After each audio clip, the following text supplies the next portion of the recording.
अहो बाबू, तुम्ही असे टकले टकले होणार ना, मला खूपच टेन्शन होऊन राहिलं.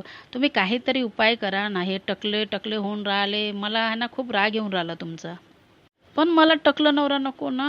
मी अगर टकला नवरा केला तर मला आवडतच नाही आहे. मला आहे ना, मी तुम्हाला सोडचिठ्ठी देऊन देईन. तुमचे केस पूर्ण चालले गेले ना, मी सोडचिठ्ठी देऊन देईन तुम्हाला.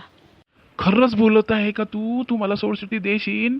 Very good. आता तर मी तर खुशीनं मानणारच नाही ग, मला एवढं माहित नव्हतं ग.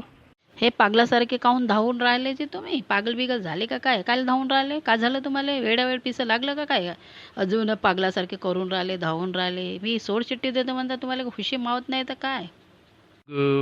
माझी खुशी मावणार राहिली. मला माहित नव्हतं ना एवढ्या लोक तू सोडणार आहे. तुम्ही केसावर खर्च न करता मी हे पहिलेच टकलं करून टाकलं असतं. मी केसासाठी या डॉक्टरले त्या डॉक्टरले दाखवू दाखवू पागल झाला माणूस.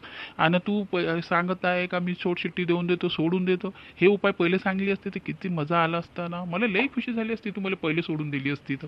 एवढे पैसे वाचले असते ना. मला टक्कर राहण्यामध्ये मध्ये मजा येते. लई जण मला टक्कर राहिलं तर लई स्मार्ट दिसता म्हणते डॉक्टर साहेब. तुमच्यासारखं तर माणूसच नाही. माझे पेशंट माझ्यावर लाईक करते, कमेंट करते, मला लई खुशी येते ग. पागल झाले वाटते तुम्ही. ठीक आहे, मी तुम्हाला दिवसच देऊन देतो. अगं चाल चाल लवकर जाऊ, आजच जाऊ आपण वकिलाकडे आणि पटकन देऊन देऊ. वकील लवकर मग टाइम लागते ना. पटकन करून टाकू. आपसात निपटवून टाकू. लवकर सुट्टी देऊन दे मला. मी टेन्शन फ्री, तूही टेन्शन फ्री.